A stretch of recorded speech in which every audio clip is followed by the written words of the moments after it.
Hello மக்களே, அனைவருக்கும் வணக்கம். இன்னைக்கு நம்ம இந்த வீடியோவில் இதை பற்றி பார்க்க போகிறோம் அப்படின்னு பார்த்தீங்கன்னா, தமிழகத்தில் பயிர்க்கடன் தள்ளுபடியை குறித்து சில முக்கியமான தகவல்கள் வந்திருக்கு. இது குறித்து இந்த வீடியோவில் பார்க்கலாங்க. ஸோ நீங்கள் நம்ம சேனலை முதல் முறையாக பார்க்குறீங்க அப்படின்னா மறக்காமல் சப்ஸ்கிரைப் அண்ட் பெல்லை கிளிக் பண்ணி வச்சுக்கோங்க. ஸோ வாங்க வீடியோக்குள்ளே போகலாம். பயிர்க்கடன் தள்ளுபடி யாருக்கெல்லாம் செல்லுபடி ஆகும்? தமிழகத்தில் இந்த வேளாண் கடன்கள் விவசாயிகளுக்காகவே பார்த்தீங்கன்னா கடன் வழங்குறதுக்காக 17,000 கோடி ரூபாயை நிதி ஒதுக்கீடும் பண்ணியிருக்காங்க. ஸோ இந்த நிதி ஒதுக்கீடு பார்த்தீங்கன்னா இப்போ தமிழகத்தில் இருக்கிற விவசாயிகளுக்கு வழங்குறதா தகவல் சொல்லியிருக்காங்க. ஸோ இது பார்த்தீங்கன்னா பயிர் கடன் தள்ளுபடியா திரும்பவும் அவர்களுக்கே மாற்றி அமைக்கப்படும்.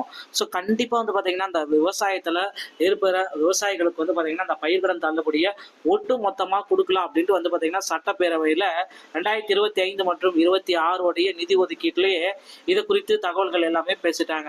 ஸோ தமிழக அரசின் வேளாண் பட்ஜெட்டை உழவு நலத்துறை அமைச்சர் இதை தாக்கல் செஞ்சாரு.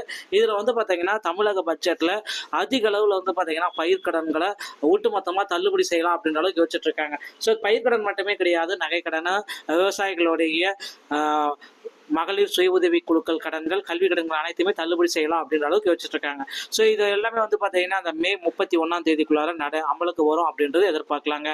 தகவல் உங்களுக்கு பிடித்திருந்தா நம்மளுடைய சேனலோட இணைந்திருங்கள். மீண்டும் ஒரு நல்ல தகவலோடு நான் உங்களை சந்திக்கிறேன். நன்றி, வணக்கம்.